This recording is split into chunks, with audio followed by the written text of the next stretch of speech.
అరే బాల్కా సుమన్ బుద్ధ బలిసిందరా నీకు. ఒక రాష్ట్ర ముఖ్యమంత్రిని పట్టుకొని రండగాడు అనుకుంటా ఇంకేదో మాట్లాడుతున్నావు. నీకు సిగ్గుచరం ఉందారా? 10 ఏళ్ళు ఏం బీక్నవరా? ఉస్మాన్ యూనివర్సిటీ కానీ తెలంగాణ యూనివర్సిటీ కానీ విద్యార్థులన్నీ నోటిఫికేషన్స్ రాక ఆగమై చనిపోతుంటే కేసీఆర్ సంకానాకిన దళితుడు పాల్తుగాడ ఊలగాడవు చిల్లరగాడవు వాని యొక్క సంకానాకి ఏదైతే కేసీఆర్ కేటీఆర్ సంకానాకే నీవారా ఈరోజు రేవంత్ రెడ్డి గురించి మాట్లాడేది? అరే తొక్కలు తీస్తాం బిడ్డ, నీవేమనుకుంటావు? నీ ఇష్టం వచ్చినా మాట్లాడితే ఏమనుకుంటావు రా గలీజ్ ముండా కొడుక? నీవెట్లొచ్చినావరా యూనివర్సిటీకి? రబ్బర్ చెప్పులతో వచ్చి ఈరోజు రేవంత్ రెడ్డి గురించి మాట్లాడతావారా? సిగ్గుశరం ఉందారా నీకు? బిడ్డ ఇంకొకసారి మాట్లాడితే రేవంత్ రెడ్డి గారి గురించి కానీ అదేవిధంగా కాంగ్రెస్ పార్టీ గురించి మాట్లాడితే నీ యొక్క చెండాలు తీస్తాం బిడ్డ. నీవేమనుకున్నావు బిడ్డ? నీ అంతు చూస్తాం.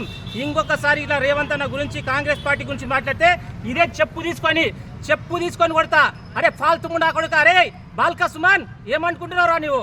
ఒక రాష్ట్ర ముఖ్యమంత్రి ప్రజల చేత ఎన్నుకోబడిన ముఖ్యమంత్రిని పట్టుకొని నిష్టం వచ్చిన మాట్లాడతారా? ఇదే చెప్పుతో రబ్బర్ చెప్పులతో వచ్చినవరా నీవు? చెప్పు తీసుకుని కొడతా బిడ్డ. ఏమనుకుంటున్నావు? ఓ రాష్ట్ర ముఖ్యమంత్రిని పట్టుకొని ఇదేరా మాట్లాడేది? ఇదేరా కేసీఆర్ నువ్వు చేరిపోయేది? అదే కేటీఆర్ బిడ్డ జాగ్రత్త. ఇంకొకసారి ఈ రాష్ట్ర ముఖ్యమంత్రి గురించి మాట్లాడితే అవే చెప్పులు ఈ రోజు నీ ప్రగతి భవన్ కాదురా నీ యొక్క ఫామ్ హౌస్ మీద పడతాను ఈరోజు హెచ్చరిస్తున్నాం. రాష్ట్ర ముఖ్యమంత్రి మీద అగౌరవంగా మాట్లాడే ఏ నా ఓడుకుని ఇట్లా టీఆర్ఎస్ కొడుకులను వదిలే ప్రసక్తే లేదు బిడ్డ. అరే బాల్కా సుమన్ నీ ఒళ్ళు దగ్గర పెట్టుకుని మాట్లాడరా, లేకపోతే నీ ఇంటికి వచ్చి ఈరోజు ఉస్మానియా విద్యార్థులు చెప్తున్నాం, నీ ఇంటికి వచ్చి రాళ్లతో దాడులు చేసి ఈరోజు నీ రాష్ట్రం నుండి తరిమి కొట్టే బాధ్యత ఉంటుంది. నీకు అవసరం అనుకోని కేసీఆర్ కాళ్ళు పట్టుకోబే. ఎవడొద్దు అంటున్నాను నేను?